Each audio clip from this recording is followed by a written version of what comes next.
Hello everyone and welcome back to today's story time. We are continuing with our story Forever Ripley.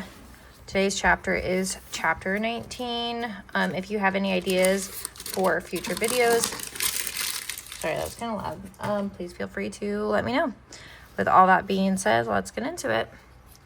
Chapter 19. Nestled in warm blankets and pillows, Charlie and I drift in and out of sleep. Late into the evening, Doc removes the bag of water attached to my leg. He also pricks me with several shots, but I do not make a fuss because he is so gentle. Also, I am very tired and know that it's just trying to help. As Charlie and I finish the last of her grilled cheese sandwich, Mom opens up the front door for the uniformed man from the forest and a woman I haven't smelled before. Charlie, I've told Officer Bales everything you told me, Mom says, and leads the man and woman to the couch, but he wants to hear it from you directly, okay?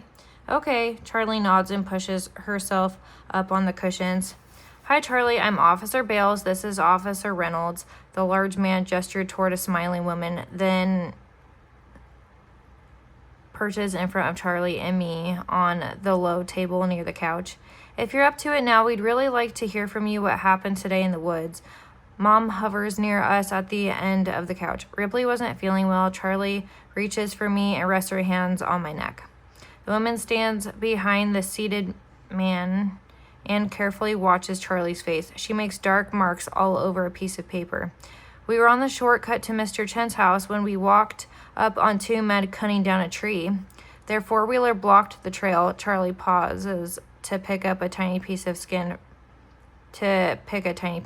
from her finger. What can you tell us about the men? Anything that will help us track them down and correctly identify them would be really helpful. The man speaks slow and soft, like he doesn't want to frighten Charlie. Well, Charlie's eyes narrow. They called each other Weed Eater and Carl.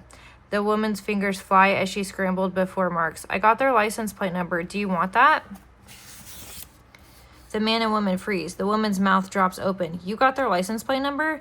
The man leans back and slaps his leg. Her dad was a fish and wildlife officer. Mom's face lights up as she perches on the edge of the couch. Since we came home, she sticks very close to Charlie's side. The apple doesn't fall far from the tree.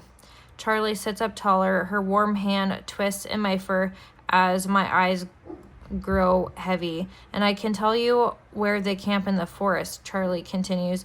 I drift in and out of sleep as they talk, and Charlie rubs my floppy ear. Heavy footsteps clomp on the front porch, and a whiff of warm earth and leaves leak under the front door. Come in, Mom calls before Mr. Chen's hands knock on the door. I lift my ears in greeting when he enters. He smiles down at me, then nods at the man and woman in uniform. I can come back, he says. I was just heading into town before everything closes and wanted to see if you need anything, but that can obviously wait. You're not interrupting. The man rises from the table. Officer Bales, he says, and offers his hand to Mr. Chen. Officer Reynolds, the other says again, and the woman steps forward. Mr. Chen shakes her hand too. We're just leaving. Thanks to Charlie here and the kid down the road who spotted the losers driving in a flat tire, our case is pretty open and shut. The kid down the road? A line forms between Charlie's eyebrows. You didn't know? Mr. Chen laughs. Nathan spotted those two baboons driving on a metal rim. Tire completely blown out, swerving all over the road. Told his dad called Sheriff Crumley. You can thank Charlie for that too, Mom nudges Charlie with her elbow. Mr. Chen and the strangers peer at Charlie. Charlie rubs her pocket. Yeah, I might have jabbed one of their tires with Dad's Swiss Army knife. She hangs her head like a puppy caught in the act of chewing her human's favorite shoe. No one speaks. The one large man, who might be Officer Bales, slaps his leg, bends at the waist, and bursts out laughing. The woman, Mom, and Mr. Chen join in too. Charlie grins, and I thump my tail. Not sure why we're so happy, but I'm pleased anyway. I don't care what people say about kids these days. Dare County's youth are as sharp as they come. Sharp as they come, Charlie slips the tool from her pocket and holds it up for them to see. Their laughter fills the room again. When they finally stop smiling and spewing tons of words, I stop thumping. Mr. Chen's face grows serious.